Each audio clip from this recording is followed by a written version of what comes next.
Hi! Welcome to our channel. ఈరోజు మనం review చేయబోయే మూవీ 'జెంటిల్ వుమన్'.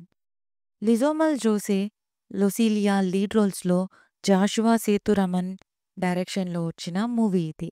స్టోరీలోకి వెళ్తే మన హీరోయిన్‌కి కొత్తగా పెళ్లయ్యి 3 మంత్స్ అవుతుంది. ఇద్దరూ ఒక అపార్ట్మెంట్‌లో ఉంటారు. తన హస్బెండ్ ఒక ఇన్సూరెన్స్ కంపెనీలో పనిచేస్తూ ఉంటాడు. ఒకరోజు హీరోయిన్ వాళ్ళ ఫ్రెండ్ ఇంటర్వ్యూ కోసం వాళ్ళ ఇంటికి వస్తుంది. మన హీరోయిన్ టెంపుల్‌కి వెళ్ళొచ్చే లోపు హస్బెండ్ కిచెన్‌లో పడుంటాడు. ఆ ఇంటర్వ్యూ కోసం వచ్చిన అమ్మాయి పక్కనే ఏడుస్తూ ఉంటుంది. కట్ చేస్తే హీరో మిస్సింగ్ అని ఇంకో ఆవిడ పోలీస్ కంప్లెయింట్ ఇస్తుంది. అసలు ఏం జరుగుతుంది? హస్బెండ్ ఎందుకు అలా పడున్నాడు? ఈ ఇంకో ఆవిడ ఎవరు? లాస్ట్‌కి ఏమవుతుందనేది ఈ మూవీ స్టోరీ. పాజిటివ్స్ అంటే artist performances and cinematography and BGM. ఇక మిగతావన్నీ నెగెటివ్సే. అస్సలు లాజిక్ ఉండదు.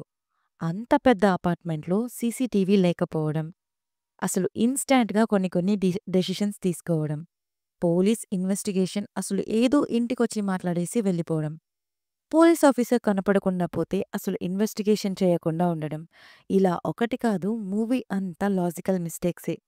ఓవరాల్‌గా మూవీ ఎలా ఉంది అంటే, ఇది అసలు ఎంగేజింగ్ ఆర్ గ్రిప్పింగ్‌గా అట్‌లీస్ట్ ఎమోషనల్ కనెక్షన్ కూడా లేని ఒక స్లో పేస్డ్ మూవీ.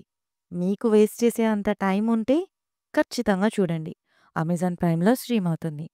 రివ్యూ నచ్చితే please like, share and subscribe. Thank you.